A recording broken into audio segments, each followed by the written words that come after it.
आप्पा आपल्यातून गेलेले आहेत. जर ह्याचा आपण बारीक विचार जर केला, जीवनामध्ये काय असतं आणि काय नसतं हे शिकणं फार गरजेचं आहे. कारण सगळ्यात श्रेष्ठ आपाचे चरित्र जर पाहिलं तर दिवस उगवला की पहिलं काळे यायला नमस्कार करायचा, पिकाला नमस्कार करायचा, तण बारीक सारीक सगळी काढायची, जनावराला गोदारायचं. म्हणून जमिनीवर असणारा आपाचं कर्मयोग हा सर्वात श्रेष्ठ.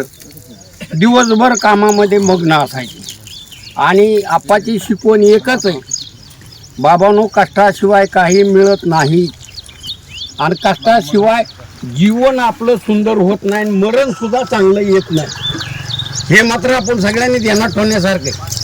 आपण बराच वेळ झालो तर आपण नेहमी कामात, ज्या दिवशी वारले त्या दिवशी सकाळपासून काम करत होते. त्या गायला धुतलं, गाय दिवसभर 3 दिवस, आज 3रा दिवस आहे, पाणी पिली नाही. दोन्ही डोळ्यातून धारा आताही चालू द्या.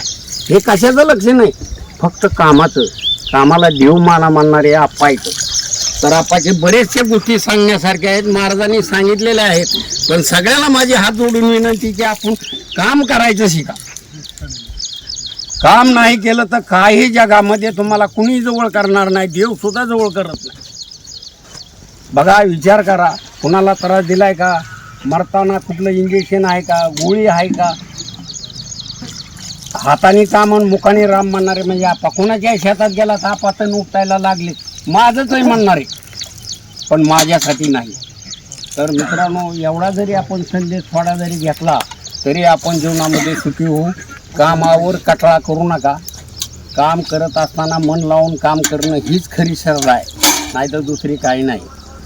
आपाचे खिसे बरेचसे आहेत. आपाने कधी कुणाला दुखवलं नाही, त्याला गोड बोलायचं, तुझं काय चाललंय बाबा, नेहमी त्याची चौकशी करायची आणि त्याच्यामध्ये सल्ला द्यायचा.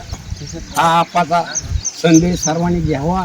तरुण पिढीने तर अगदी जरूर घ्यावा. आपापल्या कामामध्ये मग्न राहावा आणि काम परमेश्वराला पूजा आहे हे आपाचं ब्रीद वाक्य आहे. कारण काय की दिवस उगवला की लोक आंघोळ करतात, देवाची पूजा करतात, पण आपा शेतामध्ये जाऊन तण उपटतात.